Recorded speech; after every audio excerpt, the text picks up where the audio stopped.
This 1901 family picture looked joyful, but the truth behind it shocked historians. The photograph sat untouched in a clean archive box at the Alabama Historical Society for 93 announced. It listed as a family portrait of Montgomery residents from 1901. The image showed what seemed like a remarkable example of progressive thinking. A respected white family stood in front of their fine Victorian mansion with two black children they had kindly adopted. Everyone wore nice clothes that suggested real family belonging. Dr. Sarah Mitchell first saw this photograph while studying post-Civil War Southern society and their claims of racial progress. She was looking at families who presented themselves as leaders in Christian kindness when this picture caught her eye. The photograph had very clear details for its time, taken by a skilled photographer using the best tools available. William and Margaret Henderson stood in the middle, their bodies showing the sure confidence of upper-middle-class people. William wore a well-made dark suit with a silk tie.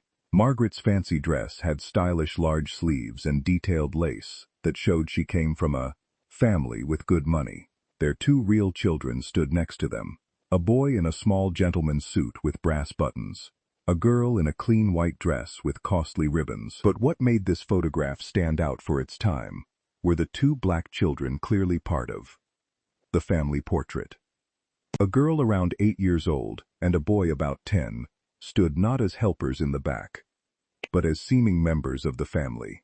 They were placed in the main group, wearing clothes that matched the quality and cost of what the white children had on.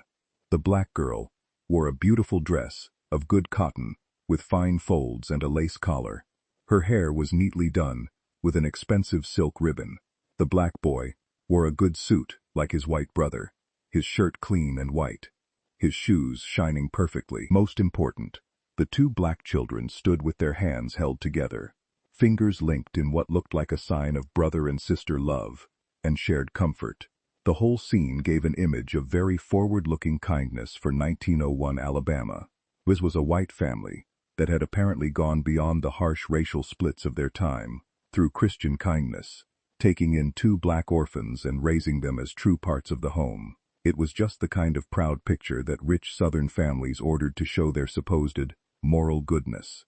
The archive notes supported this view. The William Henderson family with their adopted Negro children, Mary and James, an excellent show of Christian kindness, photographed at their Montgomery home in September 1901. Sarah adjusted her desk light and leaned in closer to the high-quality digital copy. Something bothered her trained historian's eye about this family portrait that celebrated adoption and fairness. There was something uneasy in the children's faces. Even with their costly clothes and main spots in the picture, Mary and James's expressions showed careful control, almost practiced calm. She started to enlarge parts of the image, taking the digital quality to its highest level. As the pixels grew bigger on her screen, showing details not seen before, Sarah's breath stopped and her hands started to shake. There, around the wrists of both black children, just visible under the nice lace cuffs of their fine clothes, hidden in the shadows from their joined hands, were clear dark lines. These were not normal differences in skin color. These were straight marks from long rubbing, the clear signs of restraints used for a long time, the marks of shackles and chains, carefully covered under the fancy outfit of Victorian decency and claimed Christian care. Robert Chen reached Sarah's office in less than an hour. His calm academic look changed to clear shock as he studied the enlarged photo parts on her screens. He had left his afternoon class on Reconstruction-era laws right after her urgent note. And now he saw why. "This is very upsetting," he said softly, fixing his glasses to look at the wrist marks more carefully. This family publicly took in black children, put them in expensive clothes, and placed them front and center in a paid portrait to show their Christian kindness and forward values. Yet these same children show physical signs of harsh restraint. This was not just lack of knowledge or simple neglect. This was planned and steady use, disguised as caring adoption. Sarah nodded with a serious face, opening more research screens on her other monitor. "I have been checking against known cases of post-slavery forced work systems. Look at these matching pictures." She showed photos from Georgia and Mississippi, from 1895 to 1910, of wrists and ankles of people in convict leasing and forced work programs. The match in the scar patterns was clear and very troubling. "This shows a especially sneaky kind of use," Robert said, his voice firm with held-in anger. Convict leasing and debt systems worked openly with their harshness, easy to see for anyone who looked. But this, taking black orphans under the public show of Christian kindness, while secretly keeping them in slavery conditions, this needed careful lying and steady hiding. Sarah brought up her early research on the Henderson family. The 1900 federal census lists William Henderson, age 42, job as merchant and property investor, with property values that put him in Montgomery, upper money group. His wife Margaret, age 38, 2 real children, Emma, 12, and Thomas, 9. The family home is listed as a 2-story Victorian house with new comforts, quite fancy for the time. "Any note of Mary and James?" Robert asked, though his voice showed he guessed the answer. "None at all." Despite what must have been a very open adoption shown in this photograph, there is no mention of any extra children in the house count. They do not appear in the official census record at all. Robert's face grew darker with understanding. Because they were not legally seen as part of the household, they were listed differently, probably as workers or helpers, if listed at all.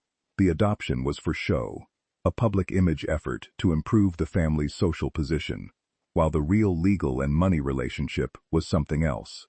They spent the next 4 hours doing full checks of county records, property papers, and money files. The pattern that came out was both clear and very worrying. Tax records showed that Henderson's different businesses had strong growth between 1901 and 1906, with his reported income rising by almost 200%. Bank records showed he had paid off large debts during this exact time, and had started giving big credit to other merchants in Montgomery County. This kind of business growth needs either big money input or access to almost free labor, Robert noted, making careful notes. The timing is very suspicious. The photograph showing their kind adoption is from September 1901, and within 5 years, Henderson's money situation had fully changed. Sarah took out another important paper from her research files. "I found this ad in the November 1899 Montgomery Daily Advertiser. It is from the Alabama Colored Orphan Asylum. Respectable Christian families wanted to give caring homes for good Negro orphan children. These poor children need moral direction and practical teaching. Families ready to offer Christian homes and labor training may apply to the asylum director." The careful words barely hid the business side of these deals. The term labor instruction was especially telling. It suggested that the main goal of these placements was to give families workers, not to give children homes. The Montgomery County Courthouse was a big Greek Revival building.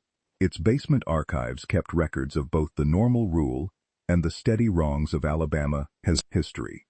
Sarah got there when the building opened, with a full research permit and a detailed list of exact document types she needed to check. The county clerk, Mr.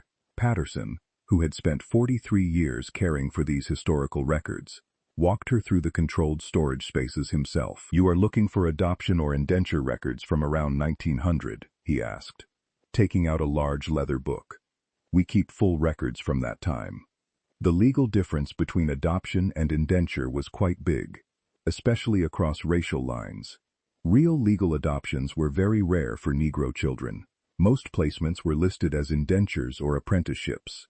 Sarah took the heavy book with proper respect for its historical value. "I am looking into 2 black children, Mary and James, who were publicly shown as adopted members of the William Henderson family around 1899 or 1900. I am trying to find the real legal position of these children and the true conditions they faced." Mr. Patterson nodded slowly, his face showing years of difficult historical knowledge. "The Henderson family. Yes, I know that name from the records. Quite important merchants in that time. If you are looking for papers on their deal with those children, you will want to check both the adoption records and the indenture books, though I think you will find what you need in the indenture ones rather than the adoption ones." Sarah spent the next 5 hours carefully turning pages, her cotton gloves protecting the old documents as she took photos of each important entry. The book was set up by date with entries written in different handwriting, as various clerks kept the records over the years. On page 247, she found what she was seeking, and the find was just as upsetting as she had feared. October 3, 1899. Mary, Negro female, age about 6 years, and James, Negro male, age about 8 years. Orphans now living at Alabama Colored Orphan Asylum, hereby placed under indenture with William Henderson of Montgomery County for a period of labor and teaching until each reaches the age of 18 years. Said children to be given food, clothing, shelter, and religious teaching in return for their labor in Henderson household and business. Mr. Henderson has told this court his plan to raise said children as members of his household in show of Christian kindness. Terms agreed by William Henderson and witnessed by Judge Harrison Blackwell. Court fee $2. Sarah read the entry several times, each time showing new levels of planned trickery. The paper clearly said indenture, not adoption, a legal position that gave William Henderson control of these children's labor for 12 years. Yet, the note included Henderson's stated plan to raise them as members of his household, in show of Christian kindness. Words clearly made to give public image cover for what was really a labor deal. Mary and James were not even given last names in the official record, as if their identities and family past before this moment did not matter. They were reduced to first names, ages, race, and their new status as indentured workers whose childhood and teen years had been legally sold for $2 in court fees. She kept looking through later pages, searching for any later papers, any sign that the court had watched these children's heir or checked that Henderson had met his stated kind plans. There was nothing. No yearly reports, no care checks, no school reviews. The system had given Mary and James to William Henderson, and then just forgot about them. 3 days after her first visit, Sarah and Robert sat in the meeting hall of Mount Zion Baptist Church, with 5 older members whose families had been part of this community for many generations. The walls held old photographs showing 158 years of African American life in Montgomery, pictures of baptisms, weddings, civil rights gatherings, and the generations of families who had built their lives and kept their memories in this church. Mrs. Evelyn Price, 87 years old, and the group's unofficial historian, had brought an old cloth-covered book kept and passed in her family for decades. My grandmother kept this journal, she explained, her voice still strong even at her age. She wrote down stories from the older people in the community, folks who had lived through slavery and Reconstruction and all that came later. She wanted to make sure we never forgot what happened to our people, even the stories too hard to say out loud. She opened the book with careful care, its pages old and breakable, and turned to a part marked with a faded ribbon. Here, this entry is from a woman named Clara Williams. She was the older sister of the 2 children you are asking about, Mary and James Williams. They had a family, Dr. Mitchell. They had a past, and people who loved them before they were taken. Mrs.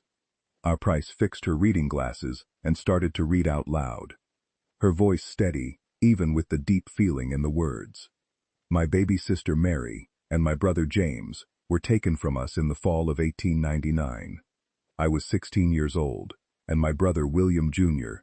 was 14. Our mom and daddy both died in the yellow fever outbreak that summer, and for a while the church, families here at Mount Zion took care of all 4 of us children. We were managing. We were keeping our family together. But then the white men from the courthouse came in late September. They said Mary and James were too young to stay with us, that the law required them to be placed with a proper family that could provide for them well enough. They said a respected white merchant family had agreed to adopt them out of Christian kindness, that it was a blessing for our siblings to have such a chance. We tried to fight it. Reverend Carter went to the courthouse and argued that we could take care of our own family, that the church community would help support us, but they would not listen. They said William Jr. and I were too young to be proper guardians, that we could not provide the moral teaching and chances that a white family could offer. The day they came to take Mary and James, my sister held on to me and would not stop crying. She was only 6 years old, and she did not understand why she had to leave when we just lost Mom and Daddy. James was trying to be brave because he was the older brother, but I could see the fear in his eyes. The white man from the courthouse kept saying it was all for the best, that they were going to a big house where they'd have nice clothes and good food, and a proper Christian upbringing. They told us we could visit them, said the Henderson family lived only 10 miles outside the city. But when William Jr. and I tried to go see them 3 weeks later, we were met at the property gate by Mr. Henderson himself. He had a rifle, and he told us very clearly that his property was private, and that Mary and James were his responsibility now. He said they were being taught to be thankful for their chances, and that contact with their old life would only confuse them. We never saw them again. The university library's microfilm collection held decades of saved history. Rows of cabinets with Montgomery's recorded public records. Sarah had never searched with such strong focus, looking for any mention that might explain the true nature of the Henderson family's celebrated adoption. Robert worked at the next microfilm reader, carefully moving through the society pages and business parts of the Montgomery Daily Advertiser. They had split the years from 1899 to 1910, each checking every issue in order. "I found the public notice," Robert called out, his voice tight with anger. "October 1899, in the society section," he read from the screen. "Excellent Christian kindness shown. Mr. William Henderson, important merchant and property investor of Montgomery, and his kind wife Margaret, have taken the good step of adopting 2 Negro orphan children, showing the highest ideas of Christian care in our New South. The children, Mary, aged 6, and James, aged 8, lost their parents to the recent fever outbreak and faced unsure futures until the Hendersons kindly opened their hearts and home. Mrs. Henderson said that she and her husband feel called by Christian duty to give these poor children chances for moral teaching and practical training that they could never have received otherwise. The Henderson family will raise these children alongside their own, giving them clothing, shelter, and teaching and useful labor. This fine example of cross-racial Christian kindness shows the best values of our forward Southern society." Sarah moved her chair over to read the article herself, her hands tightening with anger at the lying words. "This is pure promotion. They are showing the indenture as adoption, the forced labor as useful training, and the whole deal as forward Christian kindness. And the newspaper printed it without any real check." The notice served a clear social purpose, Robert observed. It improved the Henderson family's name in Montgomery's upper circles, placing them as morally advanced and kindly-minded. That social value had real money worth. It would have helped Henderson's business ties a lot. They kept searching, and the pattern that showed up was very troubling. The Henderson family appeared often in society pages through the early 1900s, going to big social events, hosting kind events at their Victorian mansion. Yet, there was never any later mention of Mary and James. No follow-up stories about how the adopted children were doing. Then, in December 1902, Sarah found an article that confirmed their worst fears. Local reform groups question labor practices. She read out loud, "The Montgomery Women's Christian Temperance Union has raised worries about the treatment of indentured children in several county homes, including some families of important social position." Mrs. Elizabeth Chambers said that many troubling reports have come to the union about children as young as 5 being made to do heavy house and farm labor for long hours. Several worried citizens have reported seeing Negro children who were publicly shown as adopted family members actually living in separate rooms and doing lots of labor. Mrs. Chambers especially noted cases where children appear in public dressed in fine clothes as supposed proof of kind treatment, but are seen by neighbors working from early morning to late night. Robert stood to read over her shoulder. "This is describing exactly what we think happened to Mary and James. Are there later articles?" Sarah moved forward. 2 weeks later, she read WCTU investigation request, officially denied. Judge Harrison Blackwell has turned down the request from the Women's Christian Temperance Union to do care checks of indentured children in Montgomery County homes. In his written decision, Judge Blackwell says that the indenture system works under clear, legal power and gives orphaned Negro children moral direction and Christian upbringing far better than what they would get otherwise. He stressed that these deals represent kind acts by respected families. Checking these deals would be unwanted entry into private home management and would stop other families from similar acts of Christian kindness. "Judge Blackwell," Sarah said slowly. "That is the same judge who signed off on Mary and James's indenture papers. He was protecting the system he had helped create. The steady hiding of truth was now clear. Every group that might have protected Mary and James had either taken part in their use or had been made unable to step in. Finding living family of the Henderson family took 3 weeks of careful family history research. Sarah finally found Patricia Johnson in Birmingham, the great-granddaughter of William Henderson. After 10 days of no reply following Sarah's first email, Patricia finally called. "I know exactly which photograph you mean," Patricia said, her voice carefully even. "It hung in my grandmother's house for 50 years. They met at a Birmingham coffee shop." Patricia came with an old leather folder. "Before we start, I want to show you something," she said, taking out the original 1901 photograph, the actual print on heavy cardboard. "This is the original," Patricia explained. "My grandmother Emma was 12 when this was taken. She lived in that house with Mary and James for about 6 years, and before she died in 2003, she told me exactly what happened to them." Sarah leaned forward, feeling Patricia was about to share truths kept quiet for generations. "For most of her life, my grandmother kept the family story that Mary and James had been kindly adopted, given chances they would not have had otherwise," Patricia went on. "But when she was dying, 92 years old, she looked at me with full clarity and said, 'I need to tell you the truth about those children before I die.'" Patricia's calm broke a little. "She told me that Mary and James worked from before sunrise until late night every day. They cleaned the house, worked in my great-grandfather's warehouse, did laundry, cared for the garden. They lived in a small room in the back building, separate from the main house.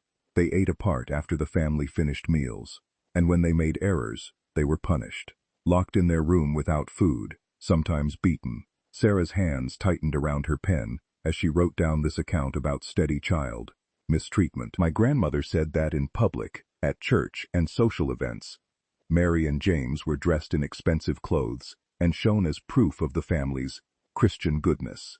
But at home, they were workers who were never allowed to forget their position." Patricia stopped, gathering strength, and then she told me how they died. Patricia's voice shook as she continued.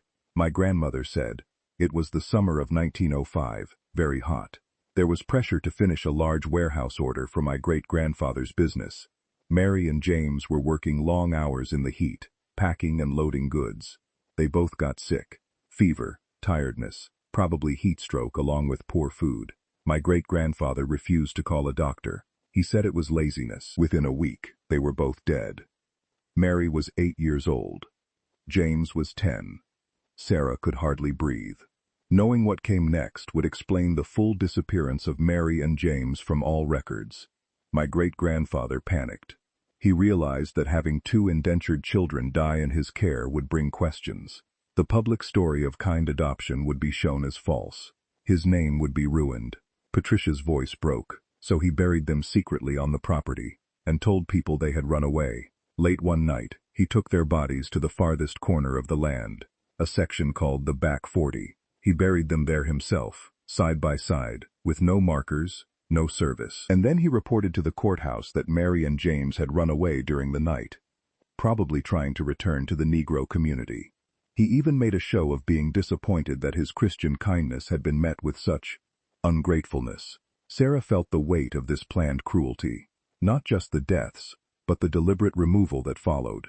My grandmother never forgot them, Patricia continued. She was 12 when they died, old enough to understand, but unable to stop it. She carried that knowledge for 90 years. Patricia took out a hand-drawn property map. After my grandmother told me this, I knew I had to check it. This is a map of the original Henderson property, from 1920. This section here is the Back 40 where she said they were buried. The former Henderson property spread across rolling hills, now waiting to become suburban housing. Sarah stood at the property line with her team. Robert, Detective Marcus Reed, forensic anthropologist Dr. Clesa Warren, and ground-penetrating radar specialist Michael Chen. Patricia came separately with the 1920 property survey map. According to this map and my grandmother's description, the Back 40 is about half a mile in on the eastern edge, Patricia explained. It was the farthest section from the main house with poor drainage and rocky soil. That is why it would have been chosen for a burial my great-grandfather wanted hidden. They walked across the overgrown property in quiet. When they reached the marked area, Michael started setting up his ground-penetrating radar tools. I will need to do a full grid check. If there are burial spots here, the GPR should find the soil changes. This will take several hours. While Michael worked, Dr. Warren looked at the area around. Sarah and Patricia sat on a fallen log, watching the careful process. What will happen if we find them? Patricia asked softly. We will record everything with great care, Sarah replied. We will bring in their family. The remains will be studied to find cause of death, and then they will get a proper burial with their full names given back. Hours went by. Then, Michael called out, his voice tight with controlled excitement. I have something. 2 clear differences. Everyone gathered around his tools. These are definitely burial spots. 2 separate grave-shaped changes about 100 to 120 years old. They are small, matching children between 6 and 12, and they are placed right next to each other. The digging started the next morning with a full archaeology team. Sarah stood with Patricia, Robert, and several Mount Zion Baptist Church members, including Mrs. Price and Reverend Johnson, as the team worked with slow care. 4 hours later, they reached the depth where human remains would be. Dr. Warren, working with endless care, uncovered the first small bone. Over the next 2 hours, she slowly showed a full skeleton, clearly that of a child, lying in a position suggesting careful placement. Beside it, exactly as the GPR had shown, was a second skeleton, also a child, placed parallel to the first. Mrs. Itzgrite started to cry softly. After all these years, she whispered, someone finally found them. Dr. Warren kept her study. Both appear to be children between ages 6 and 12. Early check suggests they died close in time to each other. I can see signs of healed breaks on the long bones, matching hard physical labor at a young age. There are also signs of long-term poor food. She looked up with deep sadness. Both children faced major physical hardship during their short lives. But I can also tell you this. They were laid to rest with care. Someone took the time to place them side by side respectfully. Patricia spoke for the first time since digging started. My great-grandfather did it himself, according to family stories. Late at night, he buried them here, and told everyone they had run away. As sunset came near, the team had fully shown both skeletons and started the careful process of taking them for more study. 2 weeks later, Dr. Warren shared her results with the group in her lab meeting room. I will start with the identification, she said. We took good DNA from both sets of remains and compared it with samples from living family of Clara Williams through Mrs. Price's family line. The results confirmed with 99% certainty that these remains are indeed Mary Williams and James Williams. The room went quiet except for soft crying. After 119 years, there was finally proof. The bone study tells us a lot, Doctor. Warren continued showing detailed pictures. Mary was about 8 at death. James about 10. Both show signs of long-term poor food. Their bones have markers of growth problems caused by not enough nutrition. These are called Harris lines. They form when bone growth stops because of sickness or hunger. Both children have several Harris lines. What about injuries? Robert asked. Extensive, Doctor, Warren replied with a serious face. Mary has signs of 3 healed rib breaks. James has a healed break matching a defensive injury. Both show repeated stress injuries to hands and wrists from heavy hand labor during growth. She paused. To be clear, these children's bodies were steadily worn down by forced labor, poor food, and physical harm. Cause of death, Detective Reed asked. Both show bone signs of sudden full-body sickness before death, along with the historical setting, the summer heat, warehouse work, quick illness. I believe they died from heat exhaustion and physical breakdown. Their already weak bodies could not handle the extra strain. These children were worked to death. 3 months later, a large group gathered at Mount Zion Baptist Church Cemetery. A new headstone had been placed. Mary Williams, July 12, 1893, August 3, 1905. James Williams, March 8, 1891, July 30, 1905. Beloved children of Robert and Sarah Williams, cherished siblings of Clara and William Jr. Taken by injustice, never forgotten by their family, finally home. Mrs. Price stood with her extended family, descendants of Clara Williams who had never stopped looking. Reverend Johnson led a service of memory, speaking their names out loud many times, recognizing their lives, their identities, their place in a family forced apart. Sarah's published research came out in major history journals at the same time as the burial, starting needed talks about forced labor systems that continued many years after slavery ended. The 1901 Henderson photograph was given new meaning in museum shows as proof of how use was hidden behind shows of Christian kindness. Patricia started a scholarship fund in Mary and James Williams, names paid for by selling remaining Henderson properties. The former Henderson property became a historical memory site, with signs explaining their story in the larger system of child indenture. On the first anniversary of their proper burial, Mount Zion Baptist Church gathered again at their graves. Mrs. Price read from her grandmother's journal from Clara Williams' words, "I want my babies to be remembered. I want someone someday to know that Mary and James Williams existed, that they were loved, and that they mattered." Sarah stood at the back, thinking about how the photograph that had seemed to show forward adoption was actually proof of planned trickery. But it had also become something else. Proof that truth could finally come out, that quiet voices could finally be heard, that children deliberately removed from history could have their names and stories given back. Mary and James Williams had been found. Their hardship had been recognized. Their family had finally received closure. Their names had been restored. Their story had been shared, and they would never be forgotten.